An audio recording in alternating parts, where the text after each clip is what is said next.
Earlier, I spoke with 2024 Republican presidential candidate Nikki Haley. We talked about a lot, including the Fulton County Jail and the two-tiered system of justice in America. Ambassador, nice to speak to you again. It's great to be with you, Greta. Ambassador, if you are elected President of the United States, you're going to have a Justice Department under your control, which has something called the Civil Rights Division.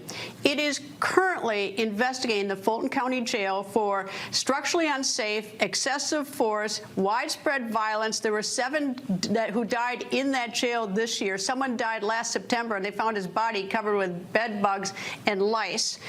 There are so many shanks that are coming off the wall, and everybody knows about it, and the Justice Department knows about it because they opened an investigation mid-July, but they have done nothing to clear it out. Everyone's still there. They haven't put everybody someplace else. If you were President of the United States, would you shut that jail down immediately until the investigation's over? You know, as governor of South Carolina, I actually took a big interest in our prisons, and namely in our inmates, how they got in, what happened to them when they were there, what happened after they left. And we did a massive overhaul of our prisons. What we did was we made sure that, yes, you always want safe conditions, but we made sure that we did family planning with them. We taught them computer skills. We taught them how to write a resume, but we put equipment behind the fence, and we started training them on a skill. And now in South Carolina, when an inmate leaves the fence, they have a job to go to the next day. And South Carolina has the lowest recidivism rate in the country. What's important is to understand that we need to lift up these inmates in a way that they can become productive members of society. And the way that you do that is you allow them to make certain decisions. We had what were called character dorms. Character dorms, they could decide whether they wanted to try and have good behavior, or they could decide if they just didn't want people to care about them. Those that wanted to get into a good character dorm. This is different. This is different. This is not the prison. This is the jail. The people there are presumed innocent. They have not gone to trial. It is right now. It was built for capacity. I don't know. It's over capacity in addition to all this. These are conditions that people presumed innocent. Fulton County Jail, and it's 87% African American. I might add to it. That jail is operating right now with those conditions while the federal government studies it and investigates it and knows about it. Well, that's unacceptable. They should move them completely. They should move them out of there and give them more of a safe place, especially if they haven't been convicted yet. I mean, this is something where you can't have those kind of conditions for people who are innocent until proven guilty.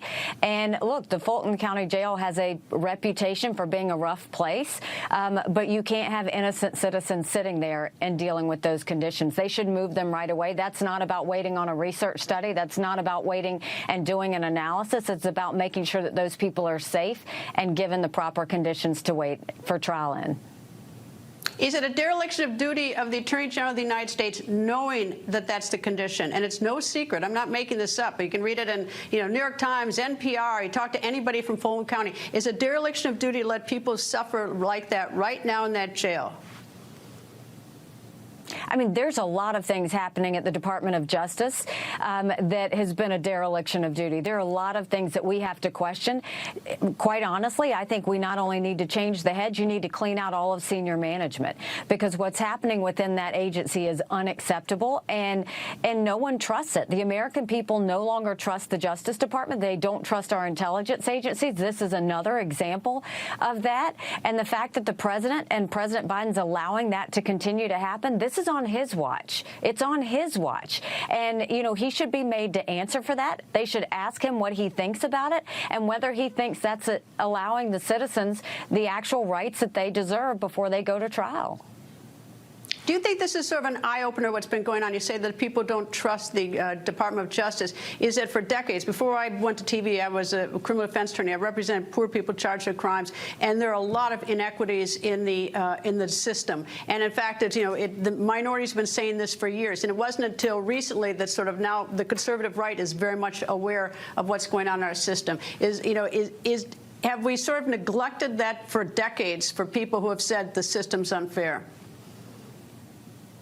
Well, I think that's exactly why I did the reforms in South Carolina that led us to the lowest recidivism rate in the country. I mean, when it comes to inmates, you want to look at how to make them productive citizens. When it comes to prisons, they've got to make sure that they allow for that. The whole goal is to make sure that we give them a second chance to do things right. You hold them accountable, you make them pay their time, but at the end of the day, you want them to leave a better person. And you can't have them leave a better person if the conditions that they're living in don't justify that. And so, no, I mean, it's something I took a big interest in as governor, because I wanted to lift up the least of these. And I think that the way you do that is you treat them with dignity, you treat them as humans, and you give them the ability to rehabilitate themselves. We have Americans being held in prison in Russia right now, and the United States has taken great interest in a Wall Street Journal reporter, a retired Marine, but they have not even spoken to two other Americans, Jimmy Wilgus and Thomas Swally, who are there. If you are President of the United States, how are you going to help bring Americans home? I mean, the focus, I did a lot with this at the United Nations. We were involved with a lot of the families of those that had been taken in multiple places, but whether it was by Iran, whether it was by Russia, whether it was by other places. And the goal is you want them to come home safely. The problem is you don't do what Joe Biden just did and, you know, make them think that there's going to be a big price that they get back if they take someone and America wants it back. We saw that with Iran. When you put that bounty on their head, all that does is make them want to take more Americans. All that does is make them want to put more in jail. What you have to do is come at it with strength. Let them know you're not going to bargain and give them money for it. Let them know that you're not going to go and become more lax on them because they took another American. Let them know that there's hell to pay.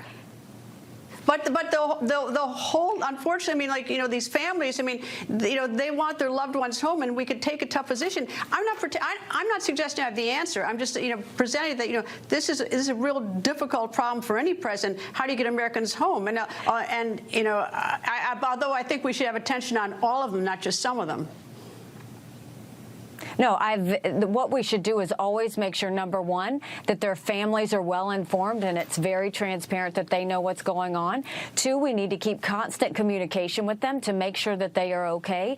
But we need to keep constant communication with the dictator that has them and let them know that we are not going to stop until we bring that American home. But you don't do it by caving to that country. You do it by standing strong and letting them know that we're not going to stop asking them. We're not going to stop sanctioning them. We're not going to stop punishing them until they allow our Americans to come home. It is with strength, but it is not by appeasing these countries. It is by coming at them and letting them know that we care about every single American, and we're not going to give up on them, and we're not going to let go just because they have them.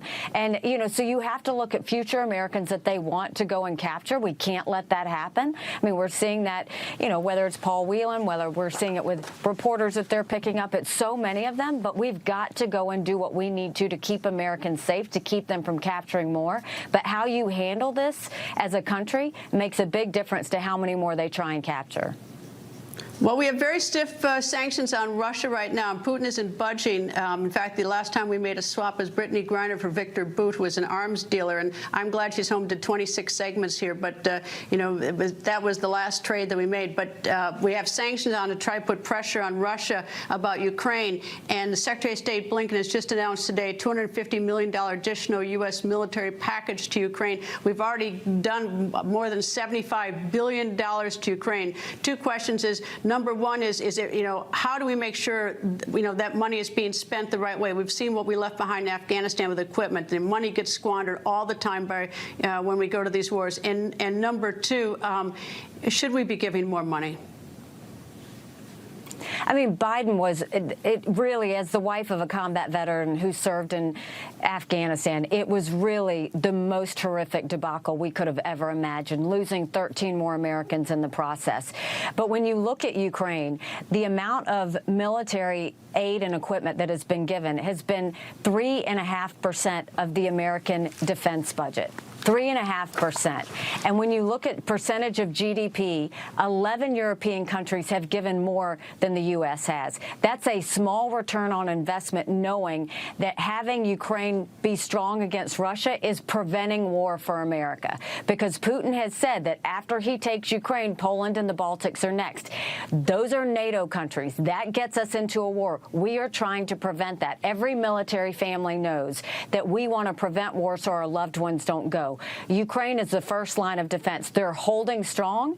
Putin has hit a rock bottom. We know that because he's getting drones from Iran, missiles from North Korea. They've raised the draft age in Russia to 65. He knows that his time is running out. We need to end this war quickly. Biden has had multiple opportunities to do that, and he has not done that. We need to end it quickly, but we don't end it by selling out Ukraine. We end it by being strong and letting Putin know that we're not letting up until this is over.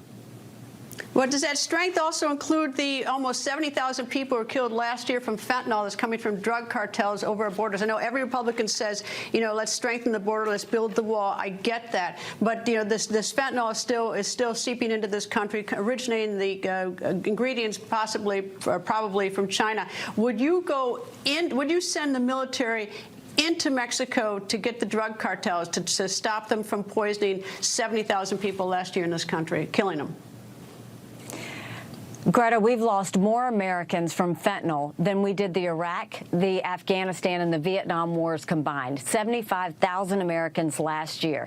It is a crisis. What I will do is I will go to China and say we will end all normal trade relations with you until you stop killing Americans. The second thing we'll do is treat those cartels like the terrorists that they are, because we will go and send special operations in and take them out just like we've taken out the terrorists. We can't wait on Mexico to deal with this, but we can't let up on China, because China knows exactly what they're doing when they're sending that fentanyl over. We need to be strong with China, strong with the cartels, and make sure that we don't lose any more Americans to this process.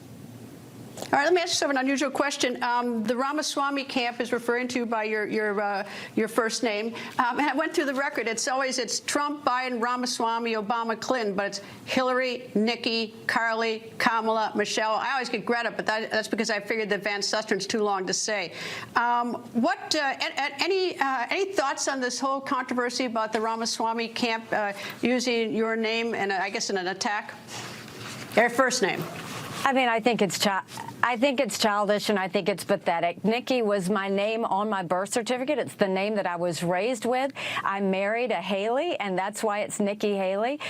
But look, he's living in a fantasy world. He's the one that said he wanted to abandon Israel, and I said that that's ludicrous. You can never abandon Israel when they're a partner that is the front line of defense to Islamic terrorism.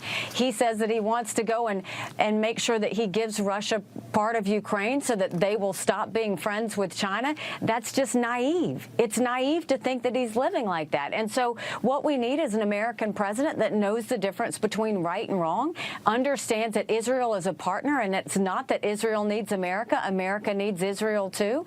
And so we called him out on that. I think he's trying to walk it back, but, his words speak for themselves. Governor, Ambassador, thank you very much for joining me, and good luck on the campaign trail. Thanks so much, Greta. Go to NikkiHaley.com and join us.